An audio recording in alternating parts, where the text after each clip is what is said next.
샬롬. 간밤에도 잘 주무셨습니까?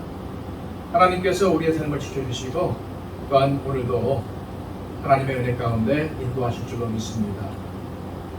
오늘의 삶을 주님께 의탁하며 또 주님께서 우리를 위해 이루어 주실 것들을 기대하며 이 예배 가운데 있기를 소망합니다. 다 함께 기도하겠습니다.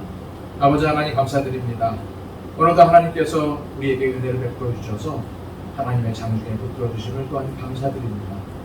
하나님, 오늘도 우리가 은혜 안에 있음을 찬양합니다. 또한 하나님께서 우리에게 이루어 주실 일들이 많이 있다는 것을 또한 기대하며 소망 가운데 살아가기를 원합니다. 비록 우리가 사는 이 세상이 광야 같을지라도 하나님께서 그 가운데 길을 내셔서 우리로 하여금 가게 하실 줄로 믿습니다. 주님, 길도 없고 척박한 이 세상 속에서 하나님만이 우리의 인도자이심을 믿습니다. 주님, 오늘도 우리가 이 땅 가운데 유리방황하지 않도록 하여 주시고 하나님의 말씀으로 또한 하나님의 불기둥과 구름기둥으로 우리를 인도하여 주옵소서. 하나님, 한 치 앞도 알 수 없는 이 불확실한 세상 속에서 저희들 오로지 하나님의 말씀만이 확실히 있음을 알게 하여 주셔서 그 말씀 붙들고 오늘도 살아가게 하여 주시옵소서. 오늘도 우리에게 주실 말씀을 소망하며 기대합니다.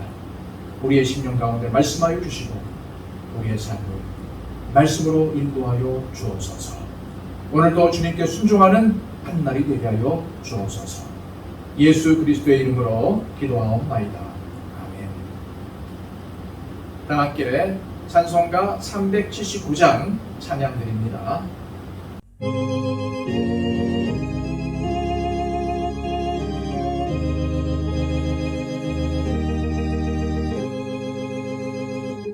내가 길 멀고 밤은 깊은데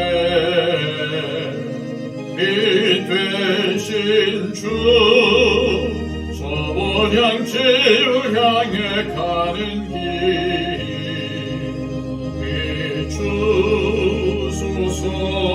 비추소서. 내 가는 길 알지 못하나 한 걸음씩 늘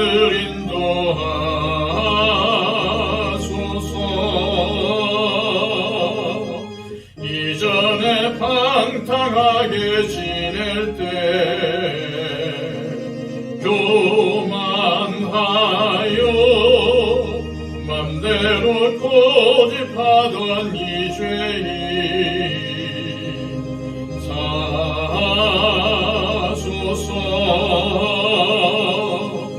내 지은 죄 다 기억나시고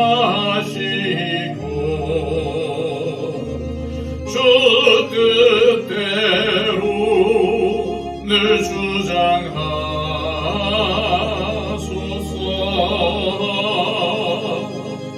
이전에 날 인도하신 주 장래에도 내 앞에 험산 주령 만날 때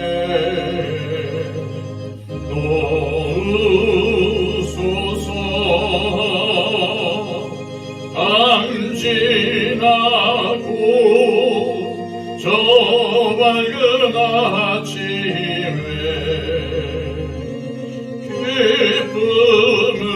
기쁨으로 내 주를 만나리.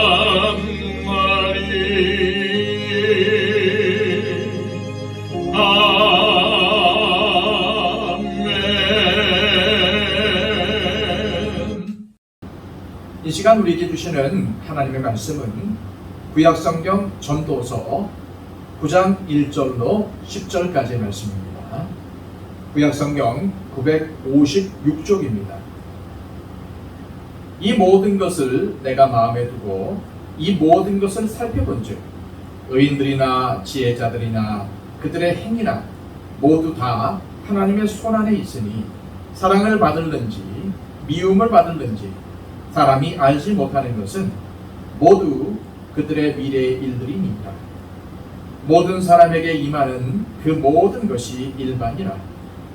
의인과 악인, 선한 자와 깨끗한 자와 깨끗하지 아니한 자, 제사를 드리는 자와 제사를 드리지 아니하는 자에게 일어나는 일들이 모두 일반이니, 선인과 죄인, 맹세하는 자와 맹세하기를 무서워하는 자가 일반이로다. 모든 사람의 결국은 일반이라. 이것은 해 아래에서 행해지는 모든 일 중에 악한 것이니, 곧 인생의 마음에는 악이 가득하여 그들의 평생에 미친 마음을 품고 있다가 후에는 죽은 자들에게로 돌아가는 것이라.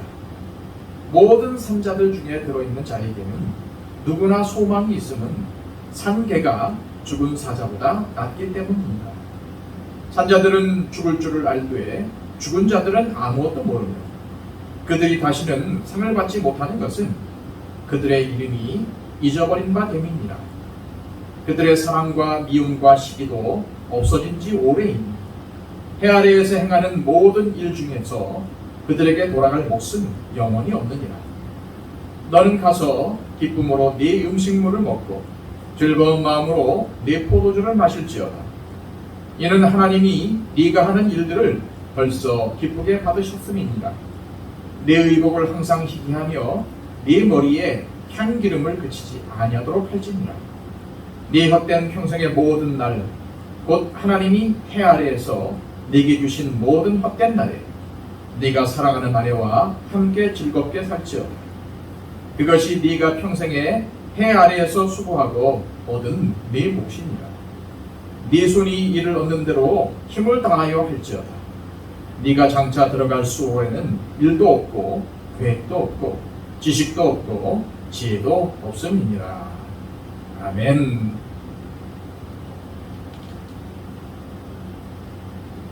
전도자는 지혜를 사랑했고 열심히 지혜를 추구했습니다. 하지만 지혜가 많으면 번뇌도 많고 지식이 많으면 오히려 걱정만 많아진다는 것을 알았습니다. 지혜자나 우매자나 죽음 앞에서는 다 똑같다는 사실에 허탈감을 감추지 못했습니다. 그는 세상을 알아갈수록 세상이 뭔가 많이 뒤틀려 있다는 것을 알았습니다. 악한 사람들이 더 형통하게 사는 것을 목도했습니다. 의인이 누려야 할 보상을 도리어 악인이 취하는 것을 보고 실소를 금치 못했습니다. 그는 정말 이 세상이 모순투성이고 모든 게 헛되다는 것을 인정해야만 했죠. 오죽하면 살아있는 사람들보다 이미 죽은 사람들이 더 복되다고 할 정도였습니다. 그런데 오늘 본문을 보면 전도자가 이 말씀을 완전히 뒤집어 엎는 것 같은 말씀을 전하고 있습니다. 4절입니다. 모든 산자들 중에 들어있는 자에게는 누구나 소망이 있음은 산개가 죽은 사자보다 낫기 때문이니라. 한마디로 그래도 살아있는 게 죽은 것보다 낫다는 뜻이죠. 같은 사람이 하는 말인데도 앞에서는 죽은 자가 산자보다 더 낫다고 하고 이제는 산자가 죽은 자보다 더 낫다고 합니다. 그럼 도대체 뭐가 맞는 말일까요? 그렇다면 이 전도서는 누구를 위한 말씀입니까? 산자들을 위한 말씀입니까? 아니면 죽은 자들을 위한 것입니까? 당연히 살아있는 자들을 위한 것이죠. 물론 전도자는 죽은 자가 산자보다 더 낫다고 말씀한 적이 있었습니다. 하지만 이것은 고통과 슬픔과 불의로 가득한 이 세상에서 인간이 살아가야 하는 안타까운 심정을 표출한 것이죠. 반면에 산자가 죽은 자보다 더 낫다고 말씀한 것은 그럼에도 불구하고 죽은 자보다는 살아있는 사람이 이 세상에서 누릴 수 있는 게 있기 때문이었습니다. 그렇다고 해서 산자에게 어마어마하게 대단한 것이 있다고 말씀한 것은 아닙니다. 5절 말씀입니다. 산자들이 죽을 줄로 알되 죽은 자들은 아무것도 모르며 그들이 다시는 상을 받지 못하는 것은 그들의 이름이 잊어버린 바 됨이니라. 이처럼 전도자는 산자가 죽은 자보다 더 나은 이유를, 산자는 자신이 언젠가는 죽는다는 것을 알지만 이미 죽은 사람은 아무것도 모르기 때문이라고 합니다. 어떻습니까? 분명히 산자가 죽은 자보다 더 낫다고 하지만은 전도자는 여전히 죽음의 문제를 놓치지 않고 있죠. 죽음을 깊이 인식해야 오늘을 더 가치 있고 보람 있게 살아갈 수 있기 때문입니다. 그래서 그는 삶과 죽음을 동전의 양면으로 보고 있는 것입니다. 전도자는 산자를 살아있는 개로, 죽은 자를 죽어있는 사자로 비유하고 있습니다. 당시 유대인들은 개는 사람들이 버린 음식만 먹는 더러운 짐승으로 취급을 했습니다. 반면에 사자는 아무도 함부로 건들지 못하는 용맹한 동물이었습니다. 개와 사자가 붙으면 어떻게 되겠습니까? 서로 상대가 될까요? 사자 앞에서 개는 정말 아무것도 아니죠. 그런데 사자가 죽으면 어떻게 됩니까? 죽은 사자가 개 앞에서는 아무것도 아닌 게 되어버립니다. 죽음이 모든 것을 역전시켜버리는 것이죠. 그래서 죽은 사자보다 살아있는 개가 차라리 낫다고 말씀하고 있는 겁니다. 하지만 전도자는 비록 살아있는 자라 할지라도 결국 살아있는 개에 지나지 않는다는 것을 은근히 암시하고 있는 것 같지 않습니까? 그렇다고 해도 전도자는 여기서 아주 중요한 사실 한 가지를 강조하고 있습니다.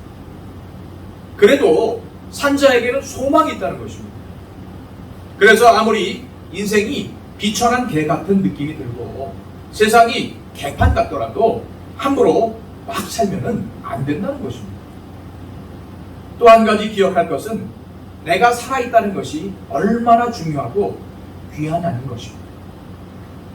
살아있는 것이 중요하다는 것은 사는 동안 가치 있는 죽음을 준비할 수 있는 기회가 있다는 뜻입니다. 살아있는 게 귀하다는 것은 그렇기 때문에 함부로 막 살지 말고 주어진 시간을 소중하게 여기며 살아야 한다는 의미입니다. 전도자는 이러한 삶을 위해서 필요한 몇 가지 조언을 하고 있습니다.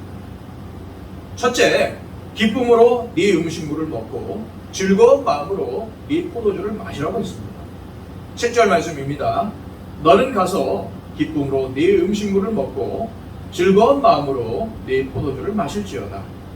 이는 하나님이 네가 하는 일들을 벌써 기쁘게 받으셨음이니라.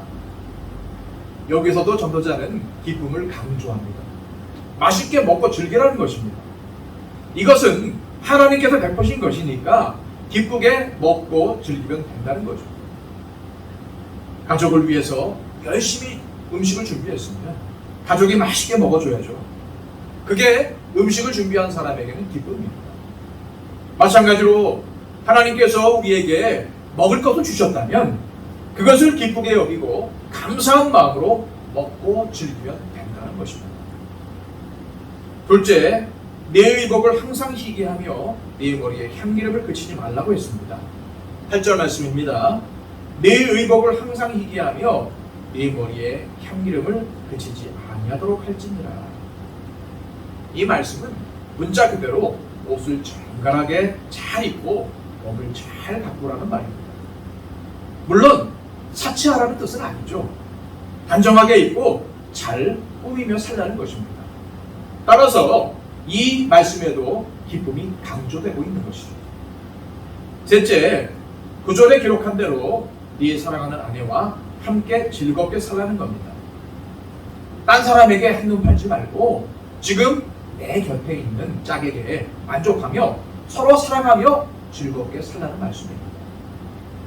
하나님은 부부가 서로 사랑하며 행복하게 지내기를 바라십니다.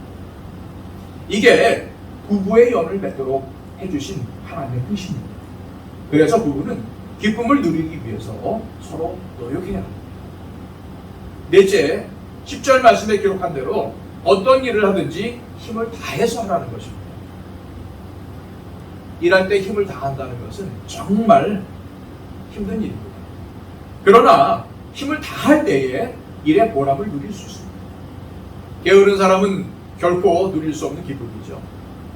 그래서 일을 할 때에도 되도록 기쁜 마음으로 해야 합니다. 물론 어떤 때는 일을 하기 싫을 때도 있습니다. 때때로 내가 하는 일에 무슨 의미가 있는지 회의감이 들 때도 있죠. 그렇더라도 손에서 일을 놓지 말고 주어진 일을 꾸준히 해야 합니다. 그러할 때 기쁨과 평안이 찾아오게 되는 것입니다. 전도자는 살아있는 사람이 죽은 사람보다 낫다고 했습니다. 그것은 살아있는 사람은 적어도 자기가 언젠가는 죽는다는 사실을 알고 있기 때문입니다. 그렇기 때문에 주어진 삶을 허망하게 낭비하면 안 된다는 말씀입니다. 그렇다고 해서 전도자가 엄청나게 큰 깨달음을 주고 있는 것은 아닙니다. 물론 우리는 평생 하나님께 영광 돌리는 삶을 살아야 합니다. 절대로 이것을 놓치면 안 됩니다. 하지만 그러는 중에라도 전도자는 소소한 일상의 행복을 기쁘게 누리라고 말씀합니다. 행복은 멀리 있는 것이 아니라 우리 주변에 있다는 것이죠. 이 모든 것이 하나님이 주신 선물이라는 것입니다. 그럼 이 선물을 누릴 수 있는 사람은 누구일까요? 소소한 일상의 행복을 누리기 위해서 노력하는 사람입니다. 복이 오면 웃는 게 아닙니다. 웃으면 복이 옵니다. 우리 인생이 어떻게 펼쳐질지 그 누구도 모릅니다. 그래서 전도자는 9장 1절에서 모두 다 하나님의 손 안에 있다고 말씀했던 겁니다. 우리의 삶은 예측이 불가능합니다.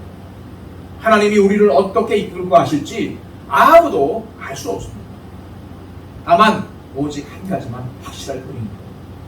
우리는 다 죽습니다. 미래는 불확실한데 미래의 끝은 확실합니다. 이렇게만 놓고 보면 참 인생이란 게 허망하고 우울해 보일 수도 있지만 전도자는 그럼에도 불구하고 산자에게 소망이 있다고 말씀합니다. 우리 모두 일상의 삶 속에서 기쁨의 이유를 발견할 수 있기를 바랍니다. 그리고 이 모든 것이 하나님께서 주신 선물임을 알고 살아있다는 것이 얼마나 소중한 것인지를 깨달아 알아서 우리의 삶을 아름답게 갖고 가시기를 소망합니다. 이 시간 우리 다 함께 우리의 삶을 한번 객관적으로 바라봤으면 좋겠습니다. 여러분 행복하십니까? 불행하십니까? 행복하다고 생각하시는 분들은 문제가 없겠지만 삶을 불행하다고 생각하시는 분들은 한번 유심히 여러분들의 삶을 바라보시길 바랍니다. 내가 놓치고 있는 것이 없는지, 내가 정말 하나님께서 주신 이 삶을 감사하면서 또한 하나님이 주신 공덕들을 누리며 살고 있는 것이 맞는지를 한번 살펴보시길 바랍니다.